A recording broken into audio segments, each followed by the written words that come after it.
O que eu perguntei foi, é só para a gente poder trazer essa clareza para quem está em casa e talvez esteja passando por um estado depressivo e ela ainda não conseguiu identificar ou até mesmo ela nega essa condição.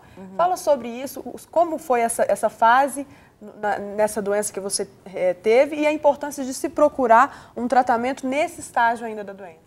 Isso é muito importante, porque esse quadro de depressão, ele começa realmente, a minha experiência, com um desânimo, né? A parte física, você não dá conta de você mesmo. Né? Quer ficar deitada. Eu tinha dificuldades, eu cheguei num grau tão profundo que eu tinha dificuldade para tomar banho, para trocar de roupa, precisava escolher minha roupa e eu falava, então tá, é essa que eu vou colocar. Né? Eu não conseguia ter veicular bem nessa área, né, de cuidar de mim mesmo. Uma coisa que eu quero sempre alertar, né, como uma pessoa que passou por isso, é que você começa com esses primeiros sintomas, procure ajuda. Né? Não se esconda, não. Saia do seu esconderijo. Procure uma ajuda médica. Né? Procure bons profissionais. Uma das coisas que eu creio que foi muito importante para a minha recuperação, a questão da minha família e a questão de que eu sempre fui muito obediente aos tratamentos médicos. Né? Eu sempre, apesar de todo o preconceito que às vezes eu mesmo tinha, quando eu comecei a procurar um psiquiatra, uma terapia ocupacional, eu obedecia a esses tratamentos. Então, isso é muito importante, a disciplina. Então, você deve procurar, né, um alerta também para as famílias. Se você vê, às vezes a pessoa não tem nem condição dela mesma procurar. Né? Então, ache legítimo isso que a pessoa está sentindo, procure ajuda. Né? Eu vejo no meu quadro, né, o que finalmente depois, né, veio realmente cobrir todo esse tratamento foi a questão espiritual. Né? Eu tive realmente um acompanhamento espiritual, eu decidi com todo o meu restinho de força, né, a ter uma rotina do dia diferente. Eu quando voltei da estância, eu cheguei em casa e falei, vou mudar minha rotina. O que é muito importante, você disse a palavra decidir, que é uma palavra-chave para as pessoas que estão nesse quadro, né? Tomar a decisão. Tomar a decisão. E eu pensava que eu não tinha nem esse poder mais de tomar a decisão. E o que eu vejo que foi, assim, uma ajuda sobrenatural, e que eu não tenho como explicar para vocês, é que quando eu voltei desse trabalho todo, né, nessa área espiritual, eu voltei tendo condições de decidir que eu queria mudar. Então, foi um processo. E eu comecei a querer viver, e para viver eu precisava de atividade física, eu precisava voltar à minha terapia, né? Eu precisava sair de casa. Então eu comecei a tomar decisões assim, e isso foi um romper na minha vida, foi um processo. Hoje você diria que é a cura na depressão, então, Elvia? Eu diria que é a cura na depressão. Apesar, uma médica até falou, Elvia, eu já vi pessoas ser curadas de câncer, eu sei que isso é até possível, que a própria doença pode voltar atrás. Mas uma pessoa na questão de doença mental, você realmente recebeu uma graça. Então eu creio, eu fui curada, mas há todo um processo de envolvimento. Né, o que você pode não parou frustrar. de tomar medicação. E eu não parei de tomar minha medicação. Né? Foi havendo um desmame da minha medicação, mas eu fui obediente até o dia de hoje. O que eu devo tomar hoje? Né? Então, o que eu devo tomar? Abandonar os medicamentos e não, falar, agora Deus vai me curar, eu vou abandonar os remédios. Algumas vezes eu fiz isso e caí em situações terríveis. Qual que é o problema? As pessoas existem estatísticas que vão dizer que quem teve um quadro depressivo tem 80% de chance de ter outra depressão em 2 anos. E a tendência é que se você para com a medicação, para com a psicoterapia, não faz atividade física, não muda o seu estilo de vida, as possibilidades de você ter uma outra crise são maiores em 2 anos. E aí, de crise em crise, os remédios vão ficando vai sendo necessário cada vez mais medicação, e quanto mais medicação, o quadro vai se deteriorando. Então, por exemplo, algumas pessoas vão falar, a depressão ela é crônica. Então, começou a tomar medicação, tem remédio que você vai ter que tomar o resto da vida. Vou ter que tomar? Vai. Igual você toma o seu remédio para pressão o resto da vida. Igual você tem problema de tireoide, você vai tomar o resto da vida. Tem pessoas diabetes, tem pessoas que vão precisar tomar antidepressivo o resto da vida. Nossa, Daniela, e aí? E aí, você vai tomar a medicação como você toma as outras medicações. E graças a Deus, porque Deus capacitou pessoas da indústria farmacêutica para elaborarem essa medicação.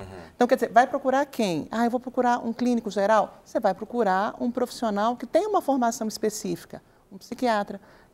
Procurei um psiquiatra, eu não preciso procurar psicoterapia. O psiquiatra está tratando o sintoma, vamos trabalhar com as causas. Como que a gente vai trabalhar com as causas? Na psicoterapia. E aí você diria que é importante, por exemplo, procurar um psiquiatra de preferência cristão, o psiquiatra, o profissional cristão, ele pode contribuir melhor para o tratamento ou isso não faz diferença? Eu acho que não faz diferença, Jean. Eu percebo que tem pessoas cristãs altamente capazes e tem pessoas cristãs que não se capacitaram. Tem pessoas não cristãs altamente capazes e pessoas não cristãs que não se capacitaram. Mas aí o lado espiritual se você não influencia? Um excelente profissional cristão, por que não? Agora, tem pessoas que dizem, olha, eu vou procurar um profissional que é mais ou menos só porque ele é crente. Se ele é mais ou menos só porque ele é crente, eu acho que vale a pena você questionar algumas questões. Um profissional cristão, ele vai conseguir entender um pouquinho dos seus conflitos espirituais. Ele vai conseguir entender mais dos seus conflitos espirituais, porque ele entende mais a sua linguagem. Então, nesse caso, se a pessoa tem um profissional não cristão, ela pode procurar uma ajuda espiritual à parte. Isso, perfeito. Perfeito. Como, por exemplo, foi o seu caso, o Moriá, Foi. por exemplo, né? Eu acho que isso, porque durante a depressão você vai ter um desgaste espiritual também muito grande. Né? Você vai entrando em vários conflitos. Então, independente da depressão ser uma causa espiritual ou não, durante a depressão você precisa de um acompanhamento espiritual. Existem níveis de depressão. Quer dizer, tem uma depressão que é leve, tem uma que é moderada, tem uma que é grave. Aí eu vou falar de uma depressão grave. No último estágio. No último estágio. Mas tem gente que está passando por estágio de depressão leve e moderada. E vai falar, eu vou procurar um médico. Não vou procurar, eu ainda estou conseguindo tomar banho, estou conseguindo comer, eu não vou procurar. Mas ela apresenta um quadro de desencanto com a vida, né? Ou de desamparo diante da vida. Por que não procurar um profissional antes que o quadro se agrave? Então, assim, e quando a gente vai falando de psiquiatra, de psicólogo, a gente fala de atividade física intensa. Para quê? Para aumentar a disposição dos neurotransmissores, a dopamina e... Não, serotonina não.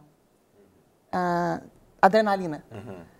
Não, adrenalina não. É dopamina e eu não vou me lembrar o nome do outro, que vão estar mais disponíveis na corrente sanguínea. Então, quer dizer, ela precisa de atividade física intensa desculpa, também. a Isamara está falando que pode ser a serotonina, não é a serotonina. Não, não é serotonina não. É dopamina e noradrenalina. Na corrente sanguínea. A serotonina, ela é muito reposta por medicação também. E uma outra questão, cultivar um bom humor. Então, quer dizer, tem gente que vai olhar sempre a vida com um óculos cinza, né? A vida é sempre cinza. Vida, né? Então, se ela costuma procurar o bom humor, eu vou procurar pessoas que sejam agradáveis, uma conversa agradável, uma coisa mais leve. Tudo isso contribui para que a qualidade de vida dela seja melhor.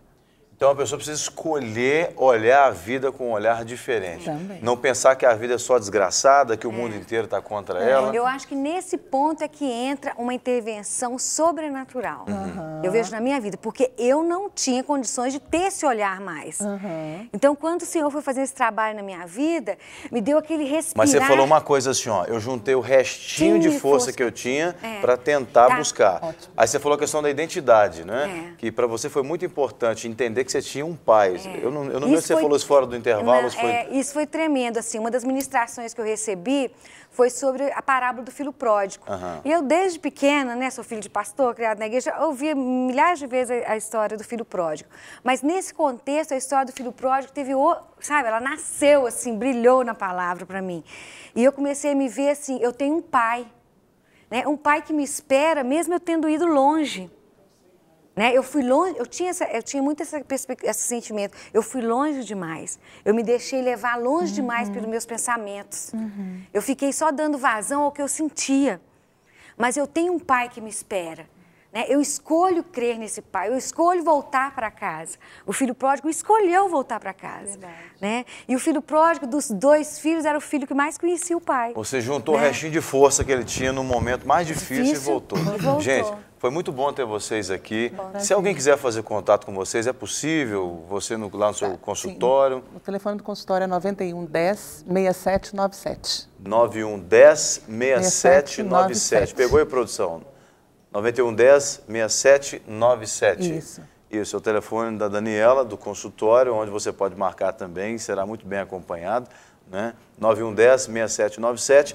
E com você, Elvia, se alguém quiser bater um papo... Eu posso deixar o meu e-mail, já tinha deixado com a produção, elviabrito@ig.com.br. Elvia Brito, Elvia com H. Elvia com H. elviabrito@ig.com.br.